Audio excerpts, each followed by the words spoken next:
Mesdames, Messieurs, bonsoir. Merci de votre fidélité à la télévision nationale. Voici les titres du journal.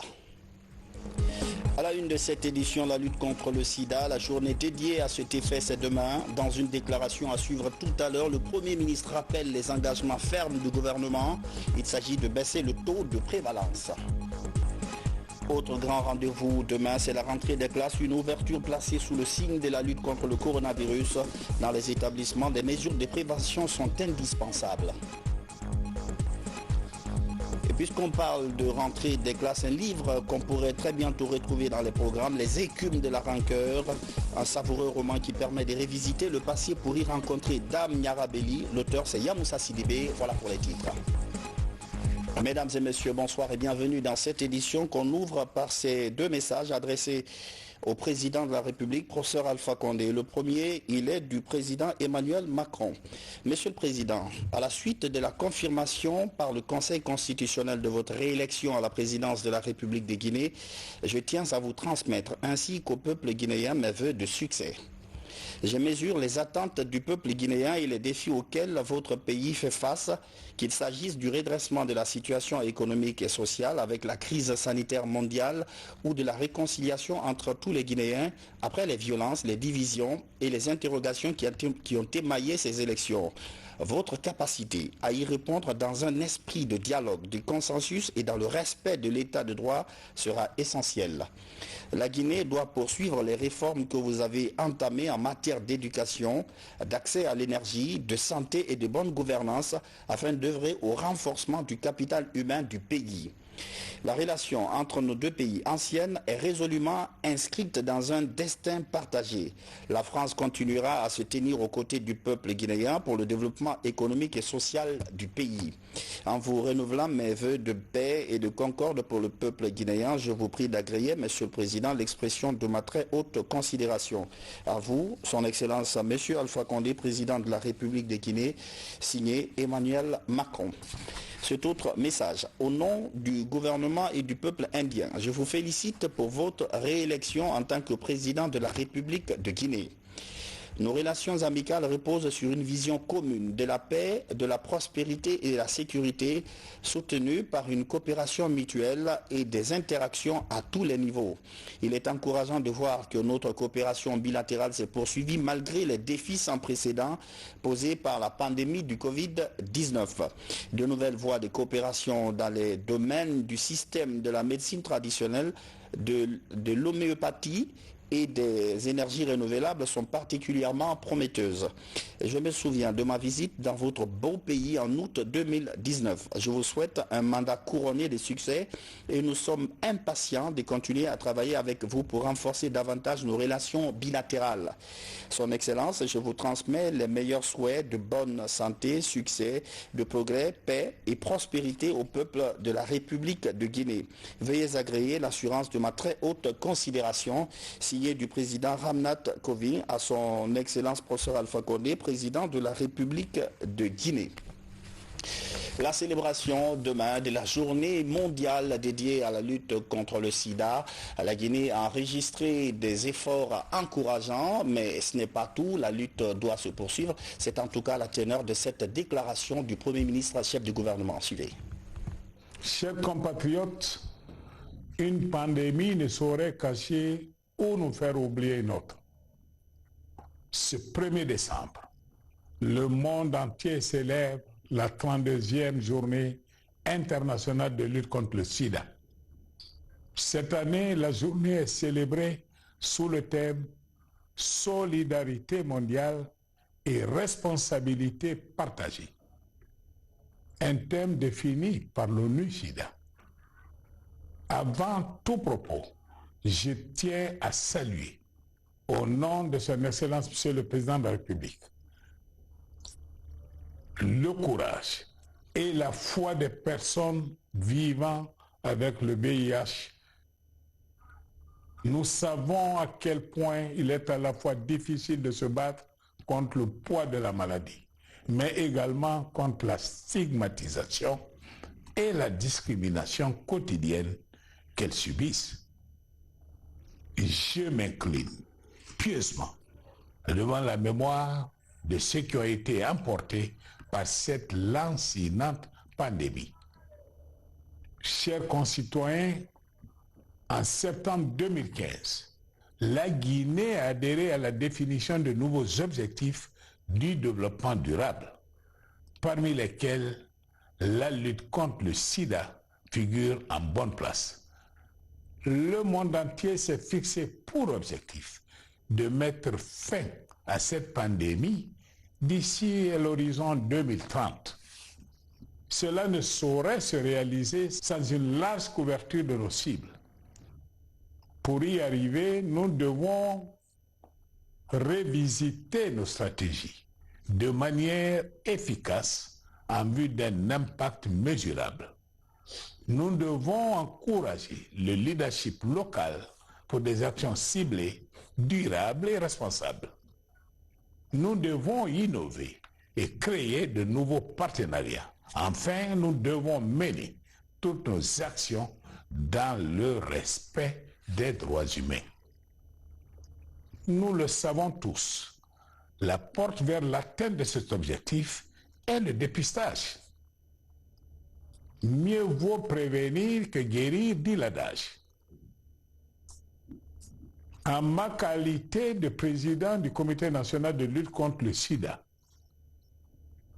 je mesure toute la portée du dépistage dans la lutte contre ce fléau et vous encourage à l'observer. Nous restons convaincus qu'avec un engagement fort de chacun et de tous, ainsi qu'une mobilisation efficace des ressources, nous pouvons y arriver. Chers compatriotes, par ma voix, le chef de l'État, le professeur Alpha Condé et le gouvernement de la République voudraient renouveler leur engagement à œuvrer pour une riposte efficace contre la pandémie du VIH en Guinée. Il est en effet essentiel que les populations aient accès aux services de dépistage afin qu'elles puissent se protéger et protéger les autres.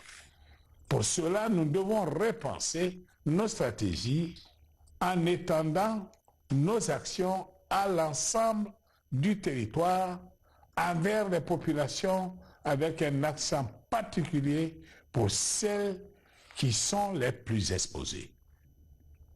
L'autodépistage, le dépistage à base communautaire, le dépistage multiple et le traitement des patients sont autant de façons d'aider les gens à connaître leur statut sérologique et une meilleure prise en charge vis-à-vis du VIH. Naturellement, tout cela sera soutenu par une sensibilisation accrue. Nous comprenons que nos ambitions ne pourraient être réalisées sans un financement adéquat. C'est la raison pour laquelle nous exhortons les partenaires techniques et financiers à poursuivre leur contribution dans le financement de la riposte au VIH. Nous encourageons le secrétariat exécutif du Comité national de lutte contre le sida ainsi que l'ensemble des acteurs et partenaires de la riposte au VIH à redoubler d'efforts pour éradiquer cette maladie dans notre pays. Main dans la main pour une Guinée sans sida. Je vous remercie. Et les propos recueillis par Kerno Ousmane Diallo. Il faut rappeler que la Guinée a beaucoup de partenaires dans ce combat. On peut par exemple compter sur le soutien de l'OMS, Organisation mondiale de la santé. L'institution demande un engagement plus décisif de tous les pays pour baisser le taux de prévalence. Yaya Silla, Batouli Diallo. Solidarité mondiale et responsabilité partagée, c'est le thème de l'édition 2020 de la Journée mondiale de lutte contre le sida. Cette année, la Covid-19 donne au monde un nouvel exemple illustrant les liens étroits entre la santé et d'autres aspects fondamentaux comme la croissance économique et la protection sociale. La Covid-19 est venue nous rappeler brutalement que les inégalités en matière de santé touche chacun et chacune d'entre nous. Le péril de l'un est le péril de tous. Les enseignements tirés de la lutte contre le VIH peuvent être très utiles dans le cadre de la lutte contre la Covid-19. Nous savons que pour mettre fin au sida et vaincre la Covid-19, nous devons éliminer la stigmatisation et la discrimination, placer l'être humain au cœur de notre action et prendre des mesures axées sur les droits humains et tenant compte des questions de genre. À travers son programme conjoint ONU-SIDA, le système des Nations Unies s'engage à poursuivre son appui au gouvernement.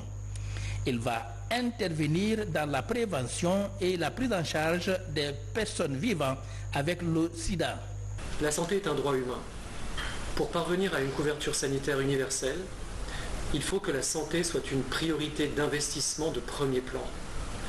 En cette journée mondiale du sida, prenons conscience que pour vaincre la Covid-19 et mettre fin au sida, nous devons être solidaires les uns des autres et partager les responsabilités. Engageons-nous plus, tous et toutes, pour lutter contre le sida et réaliser les objectifs de développement durable en République de Guinée. Selon les spécialistes, 1,7 million de personnes sont infectées par le virus chaque année. Grâce aux efforts des autorités sanitaires guinéennes et les partenaires, plusieurs centres de prise en charge sont ouverts à travers le pays. À Koundara, l'inquiétude sanitaire, ce n'est pas le sida, encore moins le coronavirus, c'est la fièvre jaune. Les premiers cas détectés ont été immédiatement pris en charge, mais la situation inquiète les autorités préfectorales. La maladie a déjà fait 13 morts. Une campagne de vaccination est en cours pour la contenir. Fodé Camara. À l'extrême nord-ouest du pays, la préfecture de Koundara affiche une démographie galopante de plus de 150 000 âmes. Une population préoccupée par une éventuelle recrudescence de la fièvre jaune, une hémorragie virale aiguë transmise à l'homme par des moustiques infectés. Les symptômes de cette maladie, ça commence comme les symptômes de palu, à savoir la personne a la fièvre, il a la fatigue, il a les courbatures, parfois il vomit, et quand ça va vers la deuxième phase, il peut arriver qu'il vomit du sang, qui peut les sang sortir par le nez. Avec quelques effets semblables au paludisme, ce virus endémique des régions tropicales d'Afrique et d'Amérique développe des symptômes sévères. Depuis le 19 novembre dernier, les premiers cas confirmés de fièvre jaune sont enregistrés à Koundara. Il y a eu des cas de décès parce que avant qu'on ne se rende compte que c'était la fièvre jaune, il y a eu bien sûr des décès. Nous avons eu aujourd'hui 28 cas suspects, il y a eu 13 morts. Aussitôt, nous avons activé le centre d'opération d'urgence de notre préfecture de Kou, qui est chargé de la surveillance. Depuis une semaine, cette équipe de riposte préfectorale de l'Agence nationale de sécurité sanitaire sillonne les communes rurales de Koundara. L'objectif de cette opération d'urgence est de vacciner et de détecter d'éventuels cas de contamination. Côté prévention, l'une des principales mesures est l'utilisation des moustiquaires imprégnés d'insecticides. Avec des cas sporadiques à Boké, Koundara reste l'épicentre de la fièvre jaune. Ce programme de riposte de l'Agence nationale de sécurité sanitaire vise à conférer aux communautés du Badiar une immunité durable. Justement, l'Agence nationale de sécurité sanitaire annonce des dispositions additives pour éviter d'autres victimes. Je vous propose de suivre les précisions de Dr Sakouba Keita. La fièvre jaune, la vaccination avec la fièvre jaune se fait tous les jours en Guinée, mais principalement pour les gens, les voyageurs. À cause du fait que la Guinée fait partie des pays à haut risque, donc pour le moment, selon le règlement sanitaire international, l'OMS exige à tout voyageur sortant de la République de Guinée de recevoir son vaccin anti-amarie contre la fièvre jaune. Donc, nous aussi, on est préparés, on a toujours gardé un certain stock pour faire face à cette activité obligatoire pour tous nos voyageurs, ou aussi pour d'éventuels cas d'épidémie. Donc, cette vaccination que nous voulons faire pour le moment, en attendant la confirmation globale, et que aussi qu'on nous dise que C'est une véritable épidémie. Et pour le moment, c'est la commune urbaine et 3 autres sous-préfectures sur les 7 ou 8 sous-préfectures de Koundara. Donc nous allons vacciner dans les villages où ils ont trouvé des cas suspects. Et donc ce sont ces populations de ces villages et des quartiers de la commune urbaine qui sont concernés par ce premier plan de riposte jusqu'à ce que notre équipe revienne pour qu'on analyse les données qu'ils ont pu collecter. C'est sûr qu'une deuxième équipe viendra sur le terrain pour renforcer les acquis qu'ils ont laissés là-bas. Je vous le disais dans les titres, c'est demain officiellement la rentrée des classes en Guinée, un événement qui intervient comme dans tous les pays dans un contexte de crise sanitaire, mais les établissements scolaires veulent adopter une parade, le renforcement des mesures sanitaires, des mesures donc de prévention. Le sujet nous intéresse ce soir, c'est un reportage signé Alpha Isiagaba. Au lycée Kipé, l'un des plus grands établissements scolaires de la commune de Ratouma, un important dispositif sanitaire est mis en place. Les responsables sont prêts à accueillir les élèves demain mardi 1er décembre. Des kits de lavage de mains et un lot de bavettes sont réservés pour les 1600 élèves inscrits dans l'établissement. On a commencé par la propriété et la sécurité des locaux, l'installation des kits sanitaires pour recevoir les enfants, pour les masques. Vous-même, vous voyez, on en a suffisamment. Dans la même commune de Ratouma se trouve l'université Nongo Conakry. Ici, rien n'est pris à la légère. Tout visiteur est soumis au lavage des mains. L'État a doté tous les établissements d'enseignement public comme privé d'importants kits sanitaires. Partout, les encadreurs sont décidés à respecter et de faire respecter les mesures barrières édictées par les autorités publiques. Nous avons fait une circulaire qui a été affichée même en ce qui concerne le respect rigoureux des barrières sanitaires exigées par l'état d'urgence sanitaire décrété par le gouvernement guinéen. Et le respect rigoureux de ça est également inscrit dans le respect de notre règlement intérieur. Vous avez vu à la rentrée, vous avez déjà les kits pour lavage des mains. Vous avez aussi pour la prise de température, ça et là. Nous avons même un comité d'hygiène qui est constitué et qui chaque matin veille à l'hygiène dans le campus. Ces dispositions sanitaires visent le renforcement de la prévention de la maladie de coronavirus. Le respect de ces mesures barrières devra permettre de lutter contre le Covid-19 en milieu scolaire. Déjà, le département de l'éducation nationale a lancé une vaste campagne de sensibilisation pour apprendre aux élèves les bonnes pratiques sanitaires dans les établissements scolaires. L'exemple type d'un établissement qui prépare cette rentrée, c'est l'école primaire de Kipé. Elle vient de bénéficier des fournitures scolaires. C'est un don de l'ONG La Voix des jeunes filles. L'initiative vise à apporter un coup de main à certains parents d'élèves. Bakary Bamba Kondé. À quelques heures de l'ouverture des classes, certaines structures volent au secours des parents d'élèves. C'est le cas de l'ONG La Voix des jeunes filles de Guinée. Cette organisation féminine offre des kits scolaires à des jeunes filles élèves des écoles primaires des 5 communes de la capitale. La demande, elle était énorme. On a juste pris les 50 pour le moment parce qu'on a pris 2 quartiers dans chaque commune. On appelle toujours aux bonnes volontés et aux ONG similaires de nous venir en aide. Les bénéficiaires de ces kits scolaires sont choisis après plusieurs enquêtes par l'ONG. En plus du don, La Voix des jeunes filles de Guinée décide de parrainer ses élèves jusqu'au terme de leurs études. C'est pas facile, c'est nous les parents d'élèves maintenant d'accompagner l'ONG pour encourager nos enfants d'aller à l'école. Parce que l'ONG est en train de faire leur travail. Mais pour clôturer le travail, c'est nous les parents d'élèves. Si aujourd'hui cette ONG a pris ce temps-là de venir apporter cette aide, nous ne pouvons que les féliciter et les remercier. La Voix des jeunes filles de Guinée se fixe pour mission la scolarisation de 3000 jeunes filles à l'horizon 2023. De l'autre côté, au niveau de l'enseignement supérieur, c'est la période des orientations. L'opération a commencé depuis hier. Elle se poursuivra jusqu'au 11 décembre. Une plateforme numérique est mise à la disposition des nouveaux étudiants. Mamadou Salioubar.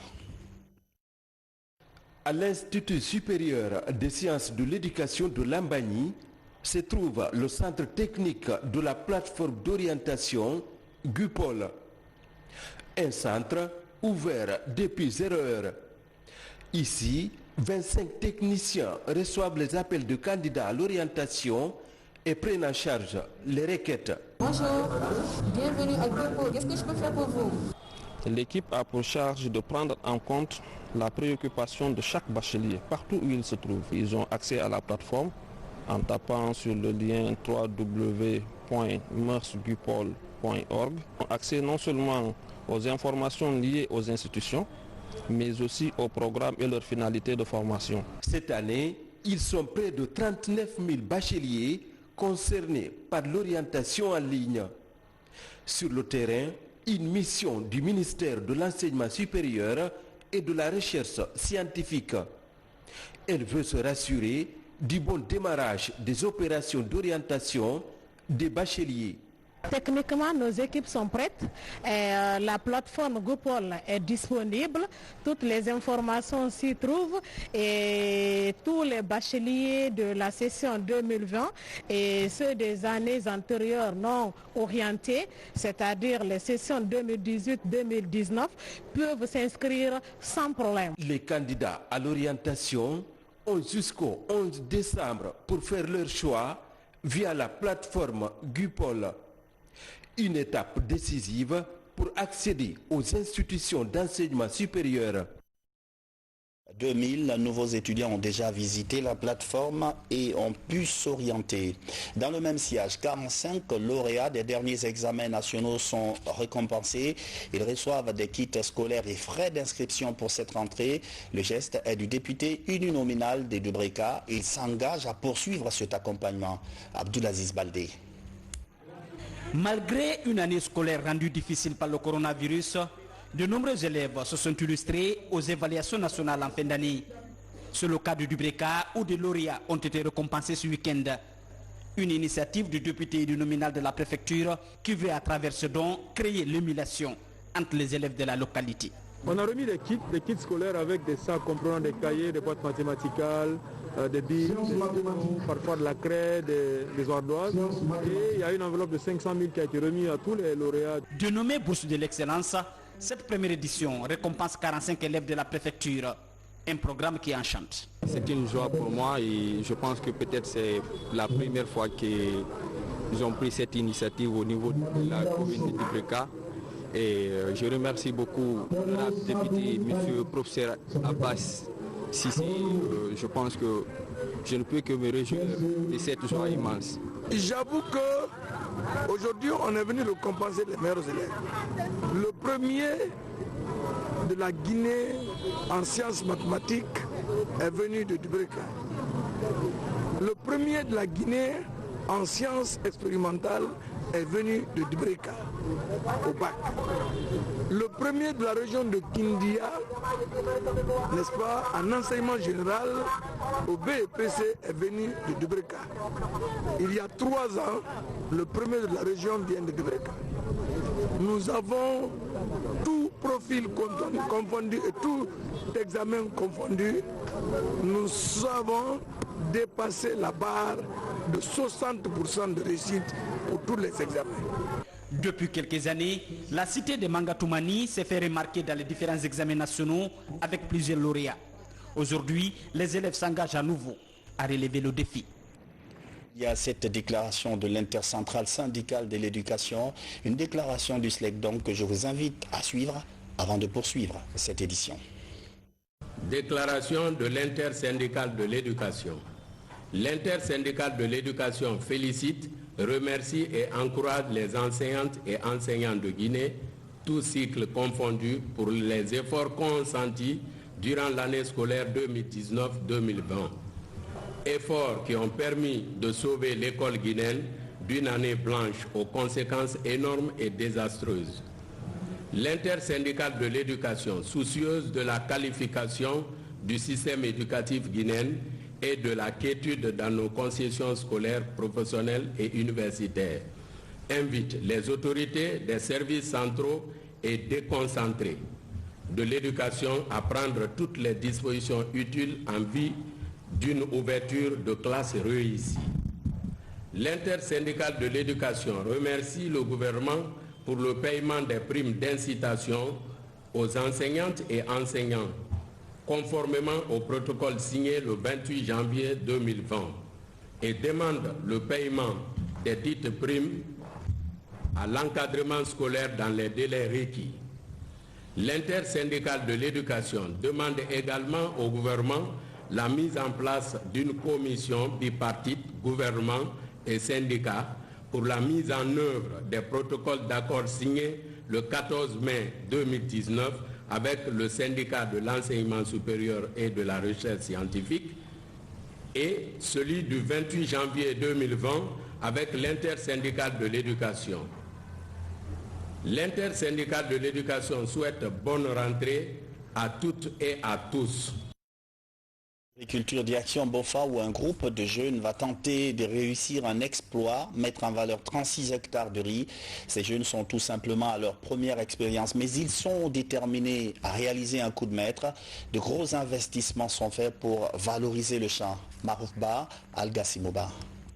Ils sont de la 40e promotion de la faculté de droit, de sciences économiques et de gestion de l'université Gamal Abdel Nasser de Conakry.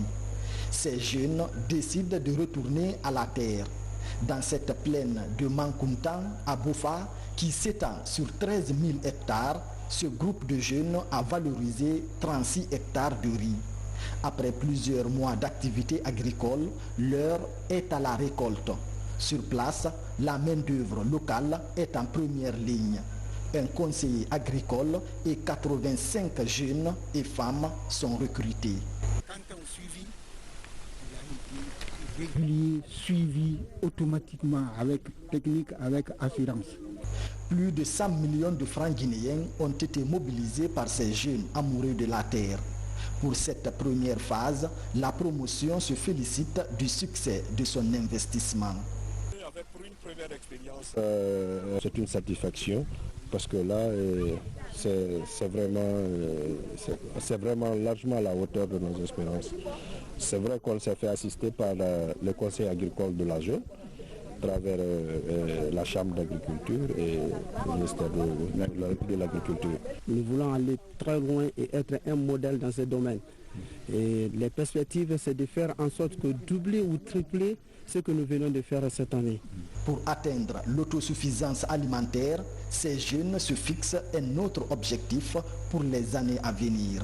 Avec l'aide de la communauté locale, ils décident de valoriser pour la prochaine campagne agricole 100 hectares dans cette plaine à perte de vue. Pendant ce temps, à Farana, le département de l'agriculture assiste les groupements maraîchers. Ils reçoivent des équipements de travail pour améliorer les rendements cette année. D'autres partenaires comme le FIDA ou encore le projet AgriFarm sont aux côtés du gouvernement. Moussa Bangora, Silati Kourouma. Le gouvernement guinéen, en partenariat avec AgriFarm et le FIDA, Fonds international pour le développement agricole, appuie les producteurs maraîchers du pays. À Farana, des équipements agricoles, de semences maraîchères, d'engrais et de produits phytosanitaires sont remis au groupement maraîcher Sagbaya 2. C'est encore les encourager, les booster parce qu'ils ont perdu. Maintenant, avec ces semences et ces produits, elles peuvent reprendre leur activité et booster encore beaucoup plus la production maraîchère dans la préfecture de Farana. Après Farana, Daboula et Dingiraye vont aussi bénéficier du même don. Toute une satisfaction pour les bénéficiaires. Dieu merci, aujourd'hui, nos braves femmes ne vont plus à Kankani, à Masni, à Mandjana. Et elles produisent sur place. Tous nos remerciements vont à Madame la ministre pour avoir pensé à nos pauvres femmes. Le département de l'agriculture, par le biais du gouvernement, nous envoie des semences pour accompagner les femmes qui ont des groupements maraîchers, afin que ces femmes puissent continuer à vulgariser leur culture pour leur permettre d'avoir un rendement important. C'est un atout. Il faut remercier ce gouvernement. Pour cette première opération, le gouvernement et son partenaire FIDA vont toucher plus de 4000 producteurs maraîchers sur l'ensemble du territoire national avec un financement de $250 000 américains. Habituez-vous à ce nom, vous l'entendrez souvent, beaucoup plus souvent dans les salons littéraires. Yamoussa Sidibé, ancien directeur général de la RTG, écrivain prolifique, il est l'auteur de plusieurs romans tout aussi savoureux les uns que les autres. Mais le livre qui nous intéresse ce soir s'appelle Les écumes de la rancœur, un roman à lire absolument pour découvrir l'étrange destin de Nyarabeli, un livre et son auteur avec Mikili Moussa Kamara et Makeme Donzo. Dans cet ouvrage de 207 pages, Yamoussa Sidibé nous entraîne dans un monde imaginaire. L'histoire se tisse principalement autour du personnage de Nyarabeli, une adolescente qui a connu une enfance pénible et qui, après son mariage avec un colon blanc, cherche à se venger de ses bourreaux. D'où le titre « Les écumes de la rancœur ». Le roman est tiré de la vie d'une grande esclavagiste d'origine guinéenne, Nyarabeli. Mais il y avait toutes les communautés côtières, en tout cas beaucoup de chefs locaux sur la côte guinéenne, sur la côte sénégalaise, sur la côte bissau-guinéenne, sur les côtes africaines, ont effectivement contribué à ce commerce-là. Un autre pan du roman, Les écumes de la rancœur, tente de situer la responsabilité quant au retard économique et du développement en général du continent africain. Les écumes de la rancœur est un livre historique, un livre qui s'évertue à relever la participation des chefs africains, des rois africains dans l'esclavage des Noirs, dans la traite des Noirs. C'est un livre qui ne minimise pas la responsabilité des Européens, des Américains dans la traite des Noirs, mais qui ressort aussi la responsabilité des rois locaux. Les écumes de la rancœur est le troisième roman de Yamoussa Sidibé, après Les balafres du pouvoir, paru aux éditions Boukémissaire Tabala en 2005. Et Saté, La parole en peur, chez l'Harmattan Guinée en 2006. L'auteur, visage connu du paysage médiatique et littéraire guinéen, n'attend pas s'arrêter de sitôt. Et puis ce communiqué de presse du ministère de la Défense nationale pour boucler cette édition. Le ministre d'État chargé des affaires présidentielles, ministre de la Défense nationale, au nom de son Excellence, Monsieur le Président de la République, chef de l'État, chef suprême des armées, remercie le peuple de Guinée, les membres du gouvernement, les institutions républicaines ainsi que l'ensemble des forces de défense et de sécurité pour leur marque de sympathie suite au décès du contre-amiral général de brigade Koy Alexis Maomou, chef d'état-major de l'armée de mer, survenu le mardi 24 novembre 2020 à 8 h des suites de maladie. Il informe par la même occasion que les obsèques de l'illustre disparu se dérouleront le mardi 1er décembre 2020 suivant le programme ci-après. 10h00, levée du corps à la morgue de l'hôpital national Ignace Dine. 10h30, cérémonial militaire au camp Almamissa Mori-Touré. L'enterrement se fera au quartier Yataya Fossidé dans la commune de Ratoma après la messe funéraire. Que l'âme de notre regretté contre-amiral Koy Alexis Maomo repose en paix. Amen, signé du ministre d'État Dr Mohamed Djane. C'est la fin de cette édition d'information. Merci de votre fidélité à la télévision nationale. Bonsoir et à demain.